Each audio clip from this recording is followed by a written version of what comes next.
मैत्रिणी, परत एकदा आपल्या किचनमध्ये माझ्या गोड ताईंचे मैत्रिणीचे मनापासून खूप स्वागत आहे. आजची रेसिपी आहे मस्त अशी मसाला भेंडी. तर मसाला भेंडी कमीत कमी साहित्यामध्ये आपल्याला बनवायची आहे. याच्यामध्ये ना आपल्याला दही घालायचं आहे, ना कसली ग्रेव्ही वगैरे काहीच न घालता कमीत कमी साहित्यामध्ये आपल्याला ही मसाला भेंडी बनवायची आहे. चला तर आपण याचं साहित्य आणि कृती बघून घेऊया. तर इथं मी भेंडी घेतलेली आहे, धुवून स्वच्छ पुसून अशी कट करून घ्यायची आहे. तुम्हाला हवे त्या साईजमध्ये तुम्ही कट करून घ्या. आता ह्याच्यामध्ये लाल तिखट म्हणजेच मिरची पावडर, थोडंसं मीठ, 2 चम्मच चणा पीठ म्हणजे चण्याचं पीठ आणि थोडंसं हळद हे घालायचे आहे. मिक्स करून घ्यायचं आहे. थोडंसं पाणी घ्यायचं आहे, एखादा चमचा 1-2 चमचे पाणी घ्यायचं आहे. पाणी घालून पूर्ण म्हणजे कोटिंग होते भेंडीला, पूर्णपणे जो मसाला आहे तो पूर्ण कोट होतो. छान मिक्स करून घ्यायचं आहे. इथं भेंडी छान मिक्स झालेली आहे. तेल गरम करायला ठेवायचं आहे. तेल लक्षात घ्या, तेल गरम झाल्यावरच भेंडी याच्यामध्ये घाला आणि मस्त अशी परतून घ्यायची आहे आपल्याला बारीक गॅसवरती. छान शिजली पाहिजे अशी इथपर्यंत आपल्याला परतून घ्यायची आहे. म्हणजे ग्रेव्हीमध्ये टाकलं तर जास्त वेळ लागत नाही. आणि ही भेंडीची रेसिपी नक्की ट्राय करा आणि कशी झाली तेही मला नक्की कमेंट करून सांगा. तुम्हाला जर ह्याच्यामध्ये अजून काही मसाले ॲड करायचे असेल तुम्ही तेही ॲड करू शकता. एव्हरेस्ट मसाला किंवा किचन किंग मसाला किंवा पावभाजी मसाला. तर मी कमीत कमी साहित्यामध्ये केलेले आहे. इथे बघा मसाला काढून घेतलेला आहे. टॅमॅटो, अद्रक, लसूण आणि लाल तिखट मसालाही त्यातच घातलेला आहे. तेवढं मी आता पेस्ट करून घेणार आहे. इथं भेंडी छान आपली झालेली आहे बघा, एकदम मस्त अशी शिजून झालेली आहे. ही पेस्ट करून घेतलेली आहे.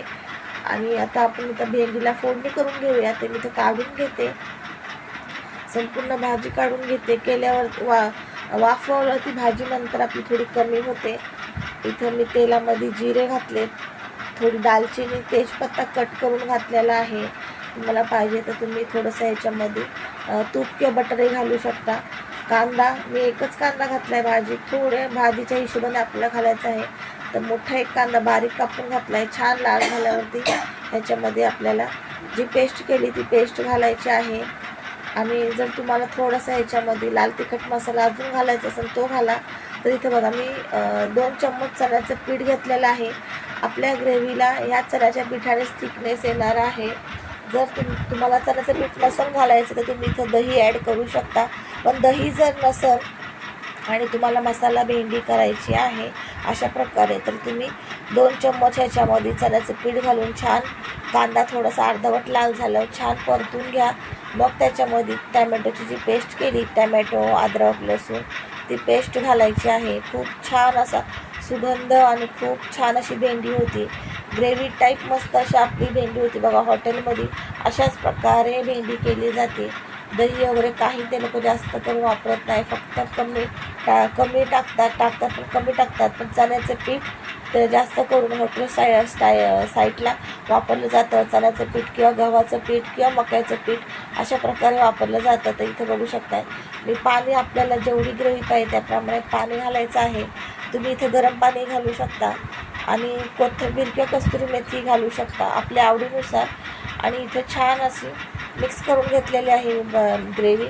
आणि एक कढी येऊ द्यायचं आहे मस्त असं. तर मी इथं तेल कमीच घातलं होतं. तर इथे मीठ घालते, चवीप्रमाणे मीठ घालायचं. कारण अगोदर पण आपण भेंडीला कोटिंग जेव्हा केली तेव्हा पण मीठ घातलं होतं, त्या हिशोबाने मीठ घालायचं आहे.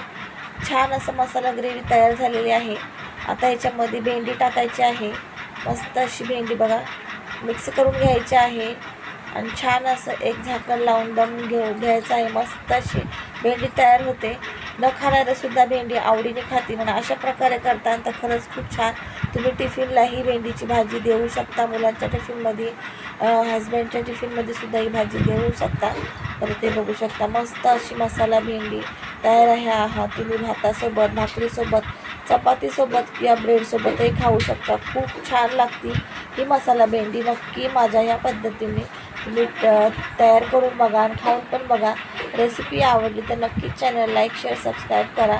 आणि तुम्ही करून बघितल्यावर कशी वाटली तुम्हाला ही भाजी नक्की कमेंट करून सांगा. चला तर भेटूया असं छानशा रेसिपी सोबत. तोपर्यंत बाय बाय.